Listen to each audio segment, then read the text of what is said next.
Hello, my name is Bill Jones with recapturefederalism.com.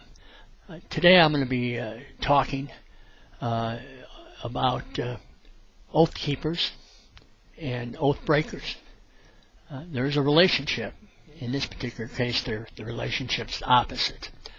And in my ongoing series on enslavement of the American people, this is part 4. We're going to talk about oath keeping and oath breaking. You notice the hat. I am a member of oathkeepers.org. And a little disclaimer here. I am a member. I do not speak for the organization. Do not have the authority to do that. Any opinions I have are my own, and they come from my website, Recapture Federalism. I suppose we would have a lot of common ground in that, but I am not authorized to speak for them formally. Now, oath keepers. Oaths. What are oaths? Where do they come from? Well, I'm going to tell you where they come from, and you might be surprised. They come from here. Oaths are one of the 10 commandments, the 3rd commandment. This is the Lamsa translation of the Bible. It's from Aramaic to English. I like it because it's a little closer. You don't run into problems with languages and translations. But if you go into any of the other Bibles, they're all roughly the same. Individual wording may be a little bit different. And in the other Bibles, you'll hear whether it's thou shalt not take the Lord's name in vain. It's swearing, you know. You need to swear truthfully. That's where the term sworn officer comes from. And we will, if I can find it here,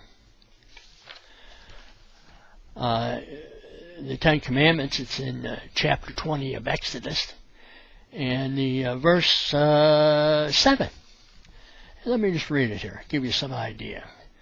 You shall not take a false oath in the name of the Lord your God, for the Lord will not declare him innocent who takes an oath in the name falsely.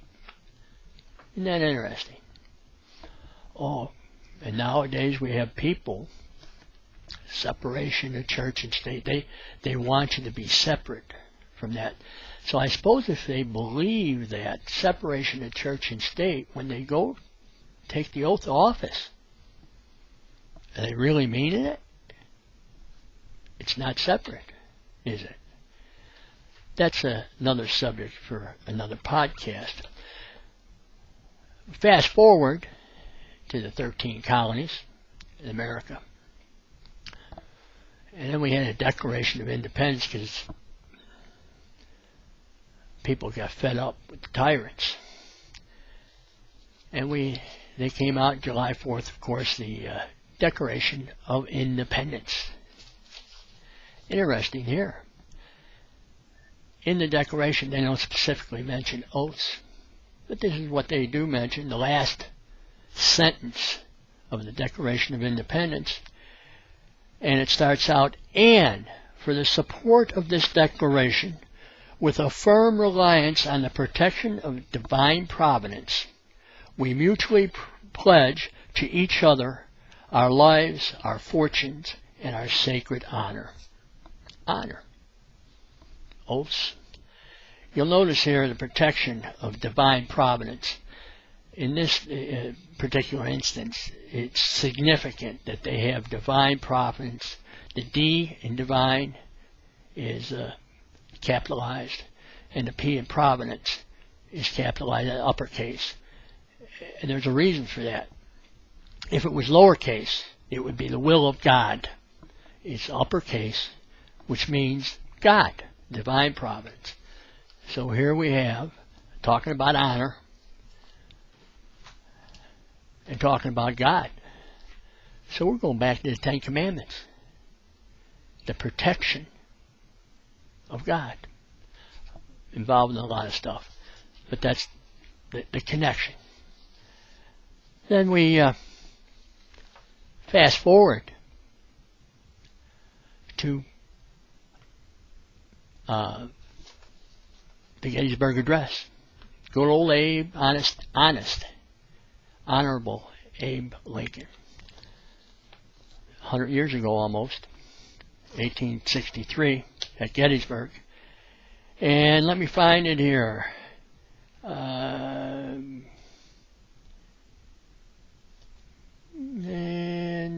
Let's start here.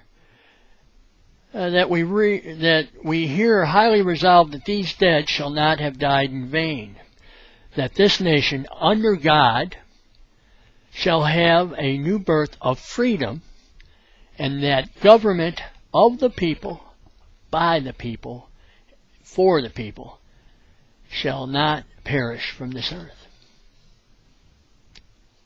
Another declaration, as in the Declaration of Independence and other documents. The government of the United States is unique. We're the peeps. We're the people. We are the government. The other people are representatives. And by the way, the political parties have no legal basis or authority to govern as an entity. They're representatives or employees or what have you of the people, the government. So then we go farther on. We come forward. And this whole period of time we have oaths, and I'll get into that in a second. But we have 50 constitutional republics, the states. They all have oaths also. And they have constitutions. Pretty thick. This is Illinois. A couple months after I got out of the Navy and back from Vietnam, we ratified this. This is the newest one. They had a state constitutional convention in 69. It may have been a little bit before that also, but in 69, when I was over in the Tonkin Gulf, they were working on the constitutional convention for a new updated constitution. And when I got back, early 1970, they in the spring, they had ratification for it. So I ratified this. You hear about these people talking that the constitutions are irrelevant. Baloney. This one's from 1970. I'm still alive. I ratified this. And you go down there and they get the Bill of Rights and everything. I'm going to be doing podcasts on state constitutions, a lot of them. And in this Article 12 here, they have the militia, state militia. They want you to think that these people today, they want you to think irrelevant. Militias are irrelevant. They're not irrelevant. And you know what it is in Illinois? Just like it is in every other state. And this is what they updated, because it was just prior to 1970, it was just men, you know. But after that, it's the state militia consists of all able-bodied persons residing in the state, except those exempted by law. So, still in effect. Still have the National Guard. That's the formal militia. And then by state statute, there's an informal militia. That's the rest of us peeps, the people. We the people, state. Constitution, republic. Then, there's an oath. Let's see what ours said here in the state of Illinois. Now, it can vary a little bit wording, but the idea is all the same. And then we'll get to the ones from the military. And here we have it. Section 3, and I think, let me see, this is Article 13. Section 3, which is oath or affirmation of office. And each prospective holder of a state office or other state position created by this Constitution before taking office shall, and take and subscribe to the following oath or affirmation. And it is, quote, I do solemnly swear, affirm, that I will support the Constitution of the United States and the Constitution of the State of Illinois, and that I will faithfully discharge the duties of the office of ... And at this point, personally, this is what I put in here. I'm a self-appointed sheriff and fireman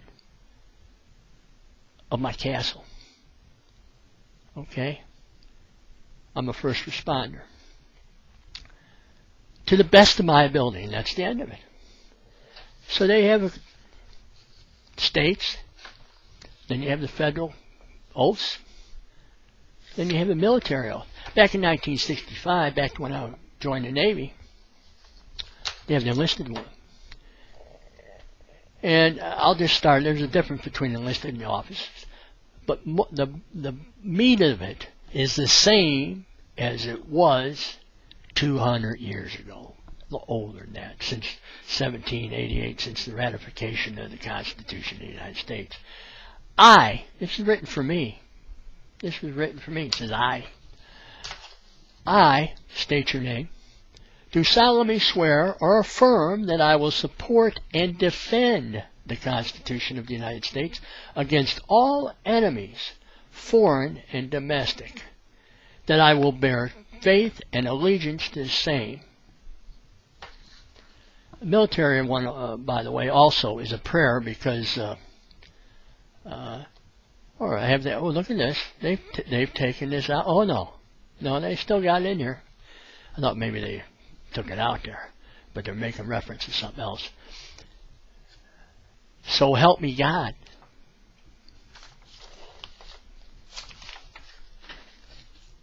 It's a prayer. Okay? So the oath's going way back to Exodus 20, verse 7.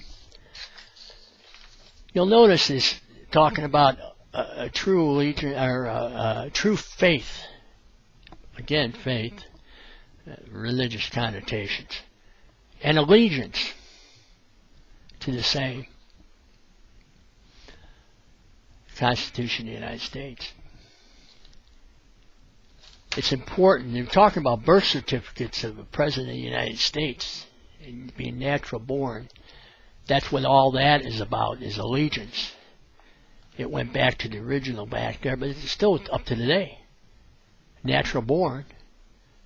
Because if you're not natural born, there's a fear that you will be an allegiance to a foreign country, force, or ideology. So, you don't